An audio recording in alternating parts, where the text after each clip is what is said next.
Biz artistni o'zi bilan muhokama qilamiz. Ha, shunday. Ha, shunaqa. Ular birinchi kiyib ko'radilar.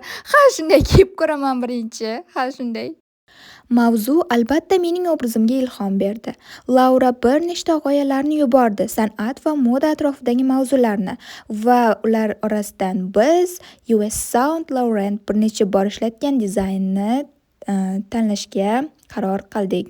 Bu juda rasmiy va mashhur dizayn bo'lib, vaqt o'tishi bilan qayta-qayta uchrab turadi. Antoni ham uni yaqindagi kolleksiyalarida yana ishlatgan. Bu qush tasviri edi. Antonining bu qush tasviri atrofida o'zining chiroyli siluetini yaratib, uni juda nafis, didli va tabiiy ko'rsatgani juda qiziq tuyuldi. Shu bilan birga juda ikonikali bo'lib qolgan.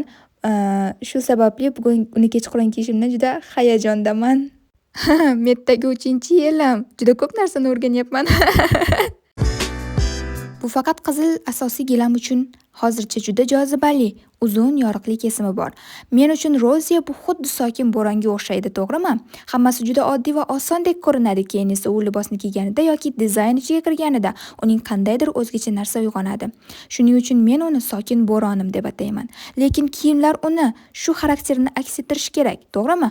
U hech qachon ortiqcha emas, hech qachon haddan tashqari dramatik emas. Hammasi doim oddiy detallarda, bichimda yoki siluetda bo'ladi. Keyin esa mayda detallar va uning o'zi bunga o'sha o'ziga xos ruhni olib kirishi uchun.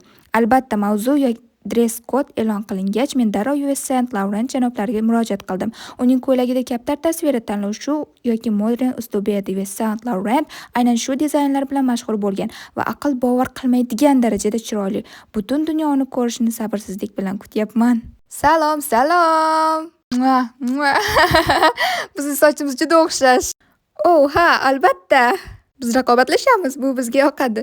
Menga aynan shu yoqdi. Antoni bu ilhom manbasini olib, aynan o'zi aytgandek zamonaviy Saint Laurent ayoliga mos qilib yaratdi. Chunki bu uslub ilk bor 1950-yillarda boshlangan. Keyin US Saint Laurent uni 80-yillarda qayta talqin qilgan. Endi esa mana 2026-yil yana yangi ko'rinishda namoyon bo'lyapti. Men buni kiyishimning sababi bugungi Met kechasi uchun omad olib kelsin deb undan bir parchani o'zim olib yurishni xohladim. Juda yoqimli. Endi kiyining.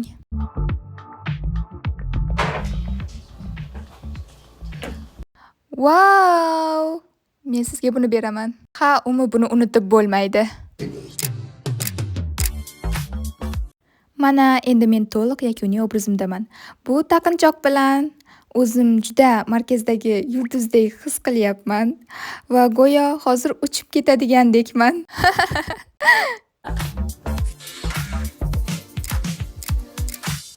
Salom, men tayyorman va menimcha vaqtida yetib boraman. Kech qolishni istamayman. Shuning uchun endi ketishim kerak deb o'ylayman.